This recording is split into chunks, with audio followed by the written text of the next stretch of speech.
Two grumpy critics.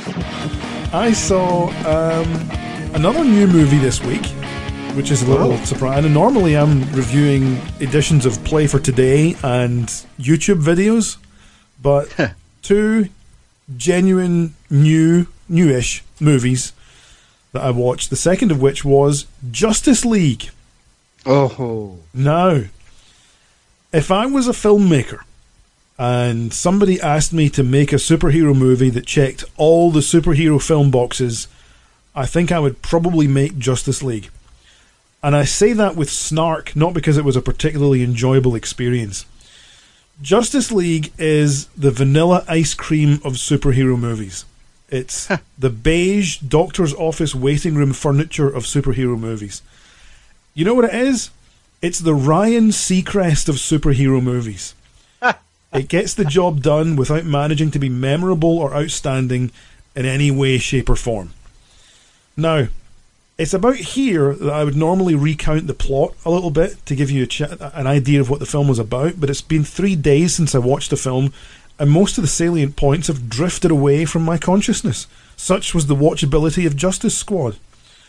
I remember some big battle on Wonder Woman Island, and I remember the Flash saying something vaguely amusing at some point, but apart from that, you're pretty much on your own. I mean, I don't even know who's in the Justice Gang. There's Wonder Woman, of course, I knew that one, and there's the Flash. Those two we know.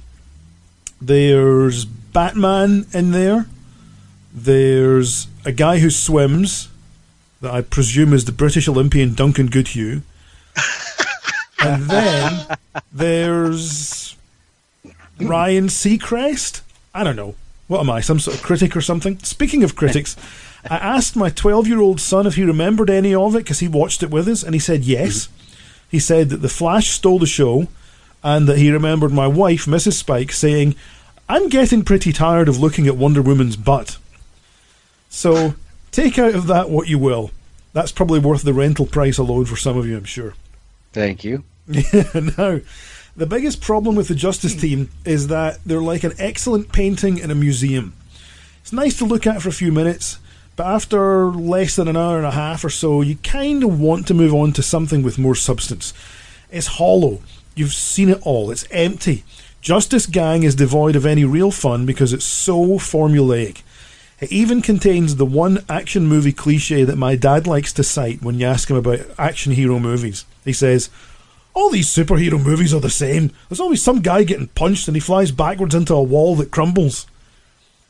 Well, guess what? That happens in the film. Oh, wow. Admittedly, it was a pillar, but the principle remains. Dad's favourite superhero movie cliche exists in this film. Now, I mock and I scoff, but as I said at the start, it checks an awful lot of boxes. Were I in an optimistic mood, I would say that it was an enjoyable experience for fans of the genre, and if you were a cliche completist and you want to go and see a superhero movie, this is probably the one to go and see. If you see only one guy getting punched, flying backwards and hitting a wall in a movie this year, make it one of the ones in Justice Guild. But as a proper film, with substance and with something to say, it falls entirely flat. And I give it 2.5 Wonder Woman's bums out of 5.